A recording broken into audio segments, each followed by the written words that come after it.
பாரமா இருக்கவங்க எல்லாம் போயிட்டாங்களாம். ஒரு பக்கம் கை போயிடுச்சு, இன்னொரு பக்கம் வலது கை போயிடுச்சு, இடது கை போயிடுச்சு, 2 காலும் போயிடுச்சு. அப்புறம் தலையில்லாத முண்டை மாரி தொங்குது. எல்லா பாரமும் போயிடுச்சு தான், உண்மைதான். இந்த இயக்கத்திற்கு உழைத்தவர்கள் சார். 25 பேர் இதை ஒப்புக்கொள்ளாமல் ஆதரவளித்து வாக்களிக்கிறார்கள். ஜனநாயகத்திலே மக்கள், குறிப்பாக இளைஞர்கள், இளைஞிகள் எல்லோரும் சேர்ந்து தேர்ந்தெடுத்த இந்த கவர்மெண்ட் நிலைக்க வேண்டும் என்கின்ற பண்போடு அவர்கள் வாக்களித்தார்கள். உடனே டிஸ்குவாலிபிகேஷன் பாரு. அடுத்த அறிவாய்ந்தவர் செய்யவே மாட்டாங்க ஹக்கீம். உங்ககிட்ட கொடுத்தாலோ எங்கிட்ட கொடுத்தாலோ ஒரு ரோட்ல போறவன்ட்ட கொடுத்தா கூட நம்மோடு உடன் இருந்தவர்கள், நாம் ஆளாக காரணமாக இருந்தவர்கள், நம்மை பொதுச் செயலாளராக ஏற்றுக்கொண்டு அழகு பார்த்தவர்கள், இத்தனை பேர் எதிர்ப்புக்கும் இடையில் பழனிசாமியை தாங்கி நின்றவர்கள். அந்த பாரங்கள் தான் அது. அதில் மாற்று கருத்தே இல்லை.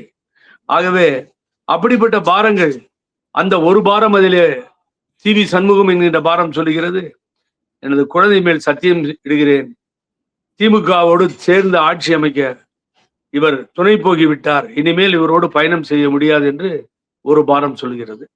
இன்னொரு பாரம், எங்களையெல்லாம் பதவியிலிருந்து எடுத்துட்டு சிலருக்கு மாத்திரம் போட்டு அரசியல் பண்றியான்னு கேட்குது.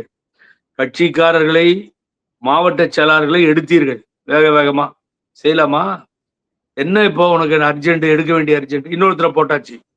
இப்ப இன்னொருத்தர் வந்தவரும் அதிமுக காரர் தான், அவர் விட்டு கொடுப்பாரா? அப்ப அங்கே உள்கட்சியில மோதல், விழுப்புரத்துல சண்டை நடக்குது. இந்த மோதலையும் ஏற்படுத்தி அதிலே லாபம் கண்ட ஒரு சர்வாதிகாரி தான் பழனிசாமி. நீங்க அதை நினைத்து பார்க்க வேண்டும். எடுக்காம கொஞ்சம் சும்மா இருந்திருந்தா என்ன ஒரு வாரத்துக்கு? அதுக்கு பின்னாலே அவர்கள் மன்னிப்பு கடிதம் கொடுக்கிறது, சபாநாயகரை பார்க்கறது.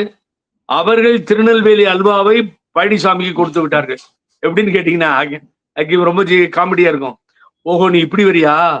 அது என்னையா ஒரு மன்னிப்பு கடிதம் எழுதி கொடுத்தா நான் குடு வேகமா கொடுத்தாச்சு. கொடுத்த பின்னாடி அது க்ளோஸ் ஆயிடுச்சு. க்ளோஸ் ஆன பின்னாடி இவர் என்ன பண்ணிட்டார், பதவியிலிருந்து எடுத்திருக்க அந்த அகம்பாவத்தில் உட்காந்துருக்காரு. திரும்பி அவங்க என்ன பண்றாங்க, ஒவ்வொருத்தரும் இடத்தை விட்டு வெளியே போயிட்டு இருக்காங்க. ஏன்னா அந்த குற்றச்சாட்டு க்ளோஸ்ட். இனி உங்க மேல குற்றச்சாட்டு இல்லையே, பதவிக்கு ஆபத்து இல்லைல்ல. ஆகவே அவர்கள் ராஜினாமா பண்றாங்க, வெளியில வராங்க, எது வேணாலும் பண்ணுவாங்க, இனி மொத்தமாகவும் வருவாங்க. இது நடக்குது. ஆகவே ஏமாந்தது பழனிசாமி. காலமெல்லாம் ஏமாற்றினார், இப்பொழுது ஏமாந்து போனார்.